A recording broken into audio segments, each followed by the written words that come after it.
Ya Habibi ya Muhammad. Ingin bertanya tentang sebuah tarikat yang proses masuknya ke dalam tarikat itu yaitu harus dimandikan oleh pemimpinnya di hari tertentu sebanyak 3 kali katanya Habib. Lalu diberi amalan aurat untuk diamalkan di malam hari setelah sholat tahajud. Yang membuat saya sedikit ragu adalah ketika tidak diperkenankan untuk mengamalkan amalan yang biasa kita dawamkan sebelumnya masuk tarikat itu seperti ijazah dari guru lain katanya Habib, atau rotib dan sebagainya di luar dari yang diperintahkan ajaran tarikat tersebut. Kemudian melarang melakukan wiritan di waktu jam 10, 11, 12 baik pagi maupun malam. Hal ini membuat saya merasa ragu untuk tetap mengikuti tarikat tersebut. Apa tanggapan Habib mengenai tarikat semacam ini dan apa yang sebaiknya saya lakukan atas keraguan saya ini katanya Habib. Tariqah adalah ajaran untuk membimbing batin kita, roh kita dengan mudah sampai ke Allah. Seperti halnya madhab adalah cara kita beribadah zahir untuk sampai ke Allah. Tariqah sama madhab sama.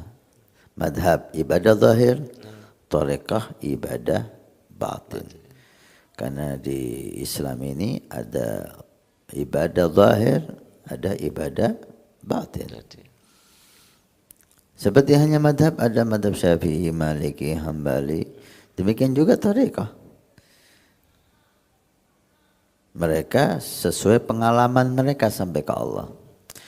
Tariqah Sayyidina Syekh Abdul Qadir Jalani maka diambil daripada Sultanul Auliya Syekh Abdul Qadir Jalani. Cara-cara beribadah sesuai dengan pengalaman Syekh Abdul Qadir Jalani ketika berjalan dan sampai ke Allah.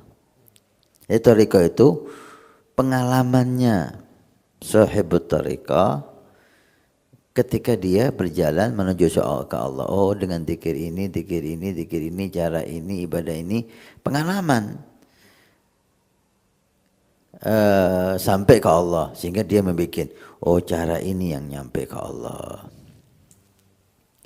Sayyidina Ahmad Ar-Rifai punya cara sendiri untuk sampai ke Allah. Sehingga dia mengarang tariqah, cara sampai ke Allah menurut saya semacam ini. Karena dari pengalaman pribadinya, gitu. Demikian juga Syekh Ahmad At-Tijani dan Syekh Pak Asyadiliyah dan seterusnya. Tapi semuanya itu sepakat. Tariqah mereka tidak keluar dari Al-Quran dan hadis. Tariqatuna mabniyatun alal kitab wa sunnah.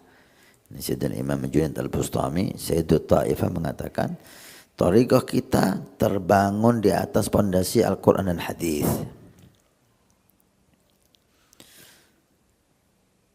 Jika ada tariqah menyimpang dari Al-Quran dan hadis, itu bukan tariqah yang benar, itu berarti sudah. Kembali kepada pertanyaan. Nah, tariqah yang dimaksud tidak tahu tariqah apa, yang jelas cara-cara yang dilakukan cara-cara yang aneh.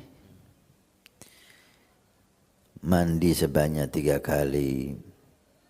Kemudian ada larangan untuk berzikir di jam-jam tertentu. Ini udah melanggar sunnah. Sunnah mengatakan kita disuruh berzikir setiap saat. Udkurullaha dzikran katsira. Perbanyak zikir kapanpun. Al-Quran mengatakan qiyaman wa qu'udan wa ala junubikum. Berdiri zikir, duduk zikir, tidur zikir. Zikir enggak ada waktu. Nah, kalau ada larangan waktu untuk berzikir, ini sudah melanggar, bertentangan dengan sunnah. Nah, kalau sudah bertentangan dengan sunnah, ya jangan dekat-dekat, gitu loh. Jangan memvonis tariqah yang Anda maksud itu sesat dan jelek. Lah, saya tidak memvonis. Tapi poin yang saya bahas, poin larangan zikir itu tidak ada dalam Islam. Dilarang zikir di tempat-tempat yang jelek, di jeding, kamar mandi, tempat najis dan seterusnya. Tapi waktu zikir nggak ada larangan, kita disunahkan dia setiap saat berzikir kepada Allah Subhanahu wa taala. Maka poin itu melanggar syariat, melanggar sunnah, maka saran saya ya jangan diikuti. Ikut thariqah yang jelas. Ya. Da ma yuribuk ila ma la yuribuk. Nabi memberikan patokan kepada kita, rumus. Tinggalkan yang meragukan kamu. Ragu-ragu tinggal. Ambil yang kamu yakin.